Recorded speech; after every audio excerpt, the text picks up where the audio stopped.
The New Orleans Saints may be close to hiring their next head coach. However, they're still years away from being actual competitors. We got all that and a little bit of lagniappe for you on today's episode of Locked On Saints.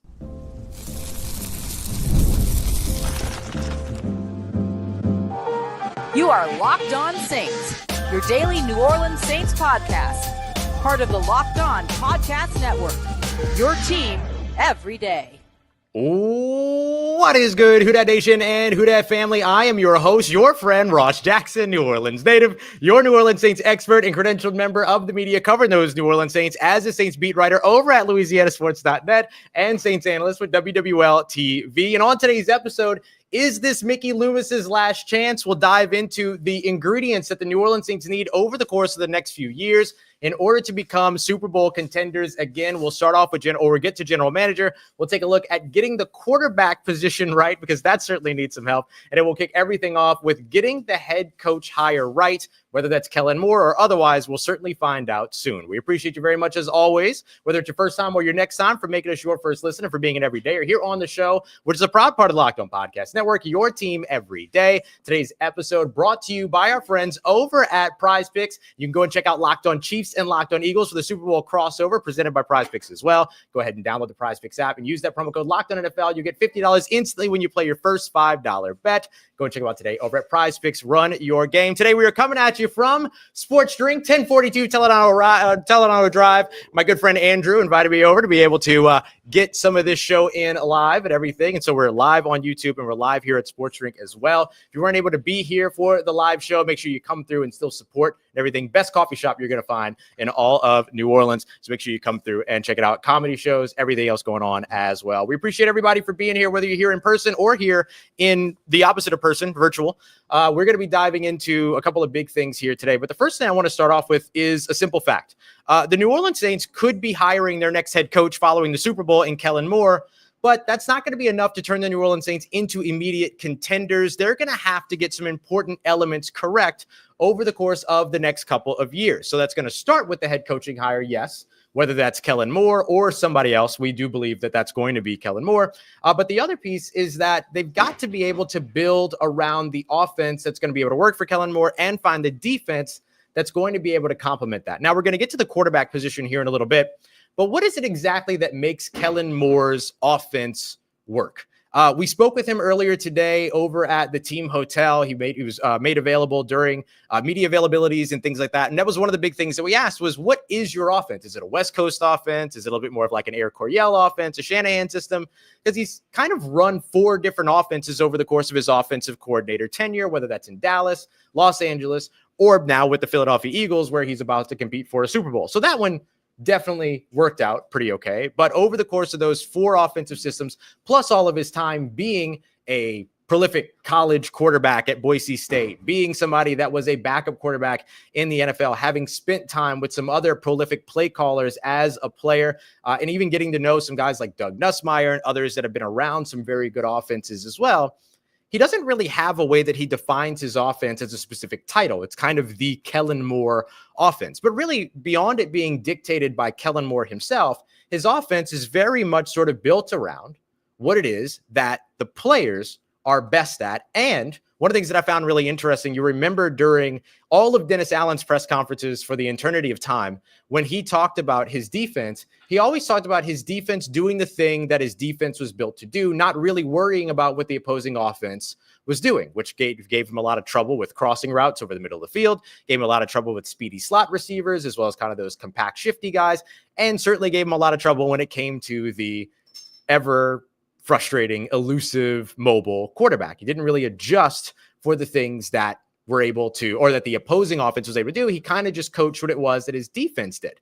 And according to Kellen Moore, he approaches things very differently. What it is that the opposing defense does, he wants to adjust to. He says it's a different game plan every week. And so even though he is building an offense that's going to be supportive of the talent that it has on the roster, he's still looking at what's going on and what the defense across from him is doing and being able to coach and adjust based on that. So that's going to be a big piece of that. Now, in order for you to be able to maximize that, the big thing that you have to do is be able to provide enough talent on the roster that you can actually build around. And the New Orleans Saints have some good building blocks and some pieces that are mostly ancillary, but they don't really have kind of the person that will take control of a game, right? There's no person that puts a lot of fear in your heart as an opposing defense in the same way that, like, okay, an opposing offense just scored, but now you have to stop Drew Brees in a 2-minute drive. There's nobody that gives opposing defenses, that kind of fear. So where do you find that? And that's what becomes of kind of the next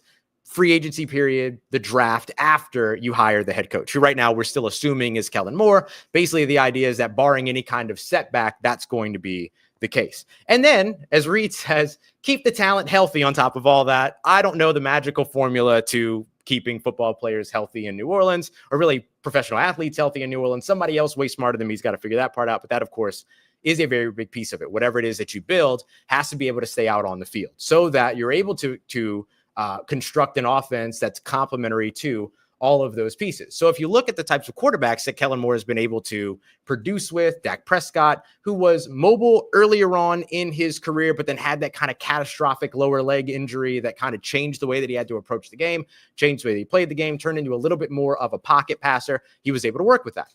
Justin Herbert, humongous arm, has some mobility, but builds everything off of what he's able to do outside of structure as opposed to in rhythm. Okay. Then you get to Jalen Hurts, where effectively they were told, just give the ball to Saquon, right? Don't turn the ball over. Don't put the ball in the hands of Jalen Hurts so that he can turn it over. Those were the ways that he ended up adjusting his offense. And I expect that you'll see that again as the Super Bowl goes up against Steve Spagnuolo, who, of course, gave the New Orleans Saints one treacherous year of defense and now has gone on to be one of the best defensive coordinators in the NFL. Shocker.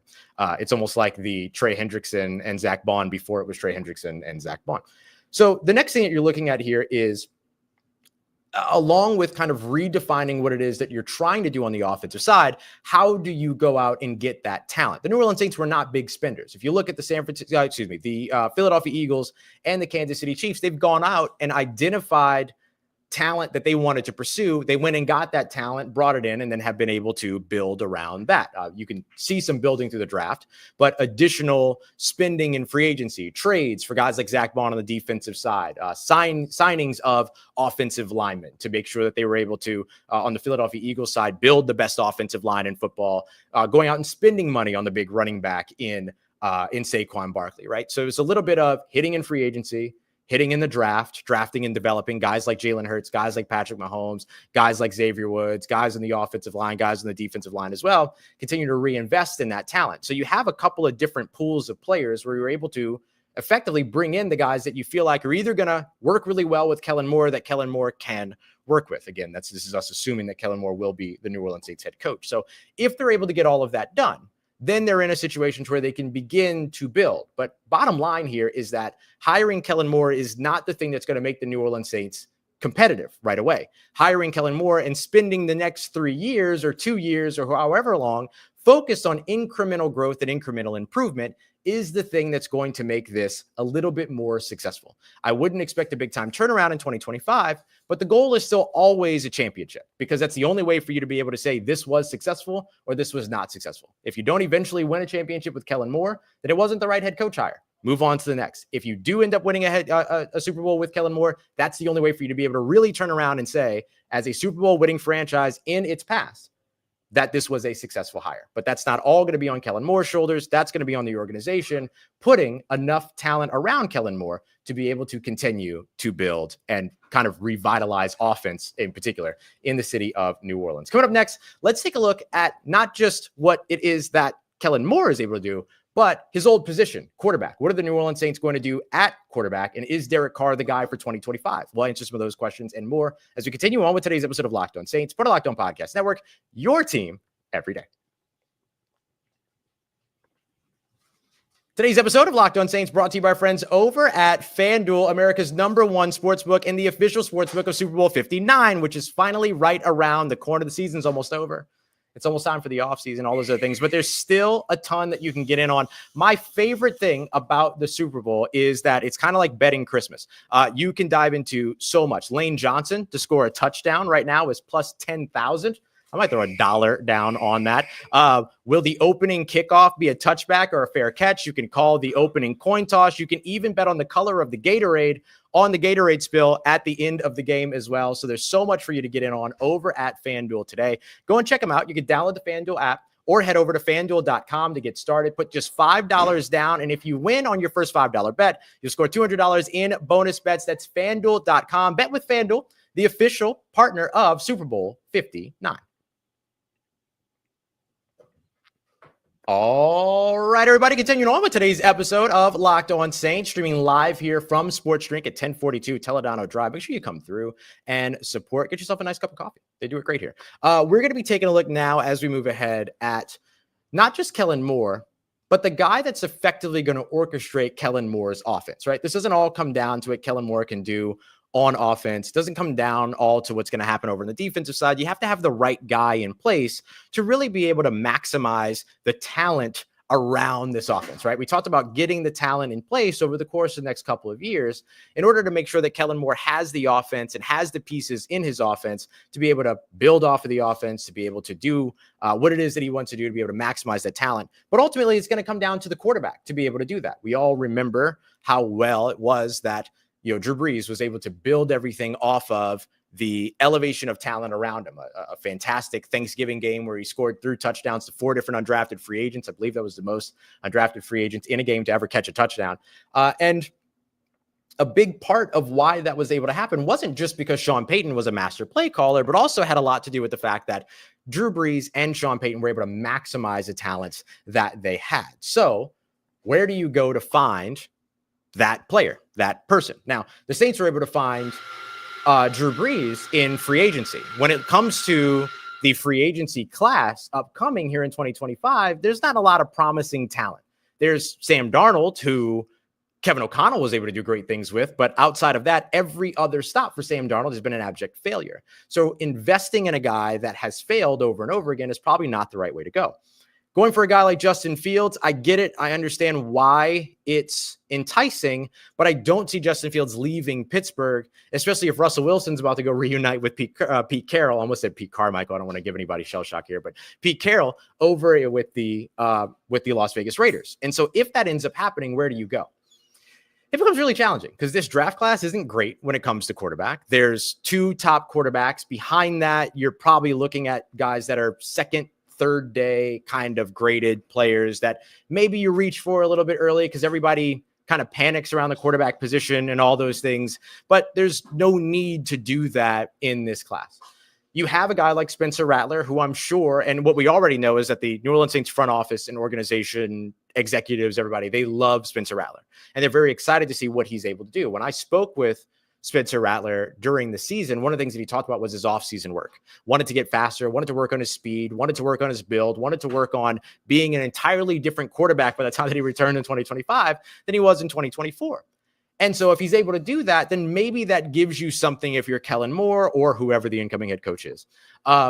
You give that head coach somebody that's young that they can build around, roll the dice on for a year as a rookie quarterback on a rookie contract. And then if it doesn't work out, you can go back to the draft class in 2026, which is expected to be really, really good. Why? Because all the guys that were expected to be really, really good and all the people that were supposed to make the 2025 draft class really, really good all went back to school.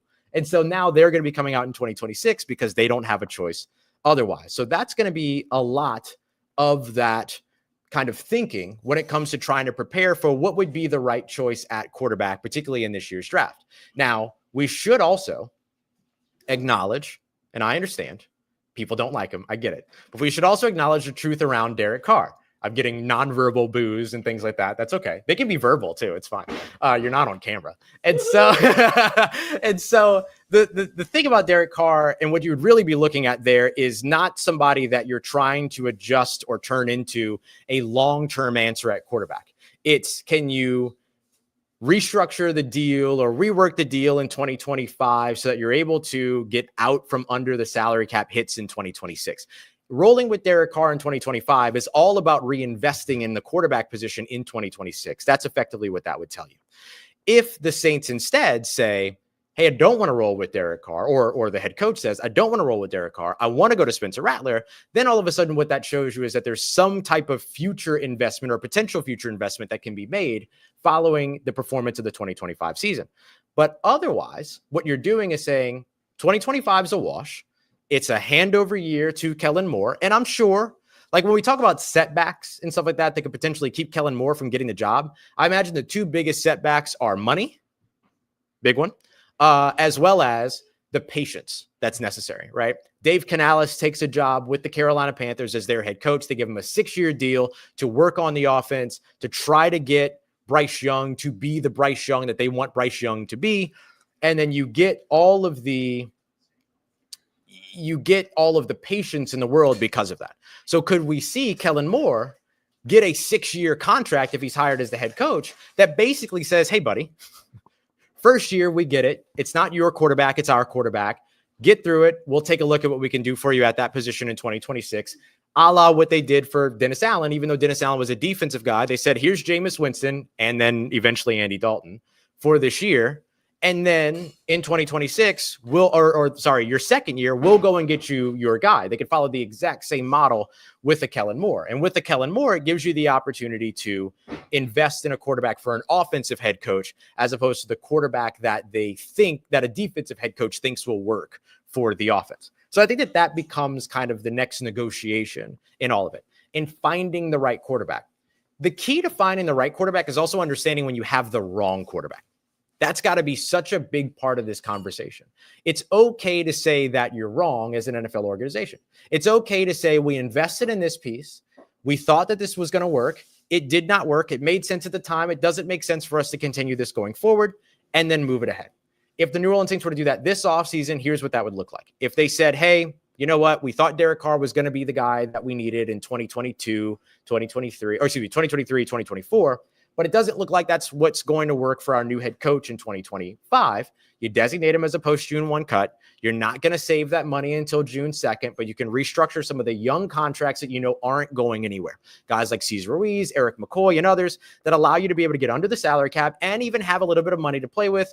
Then you get a whole new wide swath of money that ends up setting in June 2nd so that you can go back to the market if you want to. As veteran players are getting more and more, in the routine of waiting until just before training camp to actually sign contracts. The younger guys are taking contracts right away. The older guys are kind of saying, you know what, I don't want to do minicamp. I don't want to do the rookie minicamp. I don't want to do OTAs. I will wait until training camp to sign a contract. That allows you to be able to get a big influx of money right before that portion of it all hits. And so you save the $30 million, but you won't save it until June 2nd. But that doesn't mean that you can't still use that money come June 2nd when you use it. And don't forget, too, that you're also able to roll money over from one year to another year. So if you end up getting an influx of $30 million on June 2nd and you spend, let's say, $15 to $20 million of that over the course of the season, then that would mean that $15 to $10 million rolls over with you to 2026, which would be a key win for the New Orleans Saints. You don't have to spend all the money. You can roll stuff over. You see a lot of these teams out there that have $100+ million in salary cap that's available to them. And that cash they can spend, you look at the New England Patriots, for instance. They do that by having rookie quarterbacks under contract, and they do that by rolling money over each and every year. So there's a way that they could do that as well. So just as a recap, looking at the quarterback position, the biggest and most important piece to making sure that you find the right quarterback is admitting when you have the wrong one. You could see what you want to do about Derek Carr in terms of moving him. If he's willing to waive his no trade clause to go somewhere that he likes, I don't think I can think of many quarterbacks that would be willing to stick around with a head coach that effectively says, hey, I don't want to work with you. And so getting him to agree to a trade probably isn't completely impossible. Although if I'm Derek Carr, I don't owe the New Orleans Saints anything. They gave me this contract. I want my money. Like, it's that simple.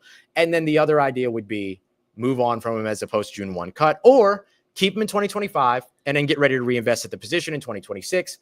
And then your other option is invest in your young talent that you have now to see what you're able to go. So there's so many different ways for you to be able to figure out how to address this quarterback position. The New Orleans Saints have a lot of mechanisms available. They have a lot of options available. Now it'll just be most interested to see which one Kellen Moore and the New Orleans Saints new head coach and their effectively new direction on offense is going to want to go. Coming up next, speaking of the person that's going to make all of those decisions, it's got to make all those phone calls, it's got to negotiate all those contracts, Is this the last chance for Mickey Loomis? I'll tell you why 2025 isn't, but Kellen Moore's tenure is. We got that coming up for you next as we continue on with today's episode of Locked On Saints, part of Locked On Podcast Network, your team every day. Today's episode of Locked On Saints is brought to you by our friends and sponsored by Betterhelp. Betterhelp therapy online has always been awesome to me. I talk about it all the time because of how much I have benefited from therapy. I've been doing therapy since the pandemic, actually, pretty much. And so what I really like about BetterHelp and these types of kind of online services is that it's all from home. You're able to jump on for a video chat. You can send a message in. You can do a phone call. There's so many different ways for you to be able to connect with a licensed therapist that you get paired with after you take this questionnaire that ends up kind of giving them some information about you to make sure that they end up pairing you with the right person. So you can find out more over at BetterHelp. And you think about the way that you might want to go through this year. Now that you're in 2025, 365 blank pages, how do you want to fill them out? You can figure all that out with our friends over at BetterHelp. Write your story with BetterHelp today. Visit betterhelp.com/lockedon today to get 10% off of your first month. It's BetterHelp, HELP.com/lockedon. Let's get it, Who Dat Nation. Wrapping up today's episode with a look at a key question for the New Orleans Saints, and that is around general manager Mickey Loomis. A widely embattled tenure, a roller coaster tenure as well, one that has included a lot of success in the early portions of Sean Payton's tenure, or really throughout the entirety of Sean Payton's tenure. Solid draft classes in 2006, 2017. But since then, things have kind of started to roll downhill a little bit. Like, we can be honest about this. And while I don't think that 2025 is necessarily Mickey Loomis's last chance, I do think that Kellen Moore's tenure is. There comes a point when there's no place else to point the finger than the general manager. We see this in several different teams. And I'll give you the most recent example is the major kind of roller coaster that Jacksonville Jaguars fans were just on, to where they move on from a head coach and Doug Peterson, who's a Super Bowl winning head coach. It wasn't working. They have the franchise quarterback in Trevor Lawrence. They figured that part out already. I think there's still probably some questions about Trevor Lawrence, don't get me wrong, but I think there's fewer questions about Trevor Lawrence than there are questions about the New Orleans Saints quarterback position. I think that that's probably fair to say. And then eventually you get to the point where you're trying to hire a head coach, and that head coach says, I'm going to go back to Tampa in Liam Cohen, and I'm going to go and take the deal that's going to make me the highest paid offensive coordinator in NFL history instead of becoming your next head coach. And then what do the Jacksonville Jaguars do? They fire the general manager because there's nowhere else left to point the finger. There's nowhere else left to place the blame. And this happens in sports franchises all over the place. This is not limited to the NFL. Maybe MLB is a little bit of a different story because there's always somebody else to point the finger at over in MLB. But when it comes down to what it is that you're trying to see here in New Orleans, you have to make sure, if you're Mickey Loomis, that this Kellen Moore hire works. And like I said, the failure comes from not winning a championship. That's where the line is. It's an unfair line for Kellen Moore. It's an unfair line for any incoming quarterback, and especially if it's a rookie quarterback. But in the NFL, you either win or you don't. You either win or you don't over the course of a tenure. Now, in 2025, what's the basis for improvement? Well, winning more than 5 games. That's what you got to do, right? That's your basis for improvement in 2025. However, over the course of the entirety of Kellen Moore's time with the New Orleans Saints, should he be the hire, you got to win a championship. If you don't, it's a failure. Now, if Kellen Moore leaves the New Orleans Saints because of something that has to do with something outside of the game of football, obviously that's a caveat, right? So there are caveats and things like that. But the fact of the matter with all of this stuff is that if you're not winning, you're losing, period. And so it's kind of like what we talked about with the quarterback position. The only way for you to start getting right at quarterback is to admit when you're wrong. The only way to start winning football games is to start to analyze why you're losing and making the adjustments to be able to do that. Is Mickey Loomis capable of doing that today? Is Mickey Loomis capable of doing that over the course of, let's call it the next 5 years, right? Let's assume that the Saints are going to be patient with their next head coach. Are they able to do that? Is he able to do that, more importantly, during that time? That's why I think this hire in particular is the most important hire of Mickey Loomis's career at this point. Sean Payton was career defining. This hire could be either career continuing, career extending, or career ending, right? So that's what you're looking at here when it comes to it. So how do you as a general manager make the big difference? Okay, so one part of it is getting the hire right. The other part of it is making sure that you give the hire the pieces that the hire wants. Quarterback, filling out the rest of the offense, improving the offensive line, hiring that or assisting in hiring that new head coach's coaching staff as a whole, right? You have an open position now at quarterback coach, at running back coach, at offensive line coach, at linebacker coach, at offensive coordinator, at defensive coordinator. You're going to have one as special teams coordinator. There's a lot of work to be done on the New Orleans Saints coaching staff. So can you get all of that stuff done? That's the other piece.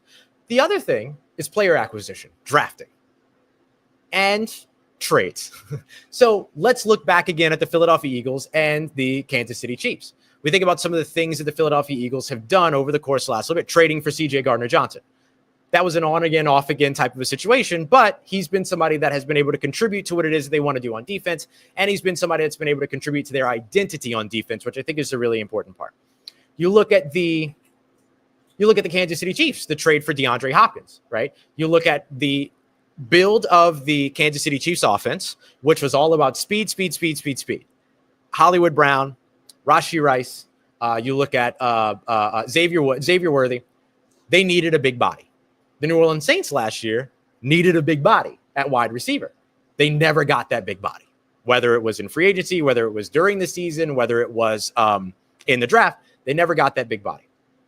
So player acquisition and your distribution of your assets, I think, is the next piece. Your distribution of capital, I think, is the other piece. So you're not just going to judge Mickey Loomis based on the hire of Kellen Moore. You're going to be judging Mickey Loomis on his ability to utilize resources to improve the team holistically, right? And so are you able to do that? The next piece is free agency. That's a part of that, right? You think about the free agent acquisition of Zach Bond. Let me open that sore wound for everybody here. Zach Bond used improperly here in New Orleans. Nobody stepped in and said, hey, he's being used. Well, that's not true. My understanding is that people did step in and say, hey, you're using Zach Bond improperly, but Dennis Allen wanted to use Zach Bond the way that he wanted to use Zach Bond. Okay. When do you as a general manager step in and start to be a little bit more hands-on? Is that too much? Is that not enough? Is it inappropriate to do that? I don't know. That's something that's about the general manager style. But then when you see something like that happen somewhere else, and you know very well what your identity is, can you go and grab that talent and say, no, come here. We'll utilize you just like the Philadelphia Eagles did. We'll put you in your best position to succeed. Can you do that again in New Orleans? Can you make yourself, again, a designated landing spot for players to be able to be maximized? So that takes us all the way back to our original conversation of Kellen Moore, the head coach, whoever the hire is, and building out two systems, one on offense, and then hiring somebody to build out the other system over on defense that maximizes talent. Then it's up to the general manager to go and get that talent. Use those assets wisely. There shouldn't be any more of this. We're going to trade a first-round pick this year and a first-round pick next year to go and get a project that we hope to develop. You're not in position to do that anymore. You're not a winning football team. You're not a complete product, and you're not one piece away. You're 9, 10, 11, 22 pieces away, potentially. And so with that, the Saints have 9 draft picks coming in. You know what I'd like to see? I'd like to see them use all nine draft picks. I'd like to see them return 9 players. Now, they can do that in a couple of different ways. You can trade a draft pick for a player if somebody's on the market. We see that as the draft kind of creeps closer, day 3 picks become more valuable because everybody gets excited of potential over proven. And so can you move those pieces to bring in additional pieces? Sure. But otherwise, you're utilizing those. Yes, I said 22. You heard me. Otherwise, you're using those draft picks to bring in players. The New Orleans Saints, when they first hired Sean Payton, they traded back 2 years in a row, 2006, 2007, in order to be able to accumulate more draft picks.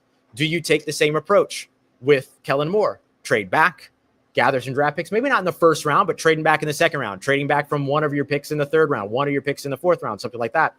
And then add draft picks that you can then use to trade up later, all these other pieces. So if you can maximize what you have as a resource to be able to better equip your offense and your defense, your special teams unit, your coaches, your coaching staff with the pieces that are needed, then I think that is something that you kind of look at as a measuring stick when it comes to Mickey Loomis. If you can't do that, then you're going to watch this be a really, really tough transition away from Mickey Loomis over the course of the next few years.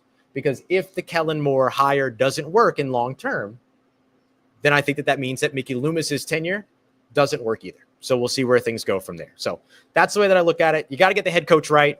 You got to get the quarterback right. You got to get the general manager right. And the general manager's got to be producing. Once you're able to do that, that's how you get back to being a contender. So the Saints are closer to hiring their head coach, yes, but they're still a ways away from making themselves back into a contender like you're prepared to watch this weekend with the Philadelphia Eagles and the Kansas City Chiefs. We appreciate you very much, as always, for being here for another episode of Locked On Saints. Thank you very much for making us a part of your day, part of your routine, for saying yes to me on the show. As always, if you see me, please say hi. And if you need anything else around your New Orleans Saints in between these episodes, make sure you follow me on your favorite social media at Ross Jackson, NOLA. Hit me up. Let me know the family's doing them, how you living. Let me know how you're momming them. And trust Who Dat Nation, I'll holla at you.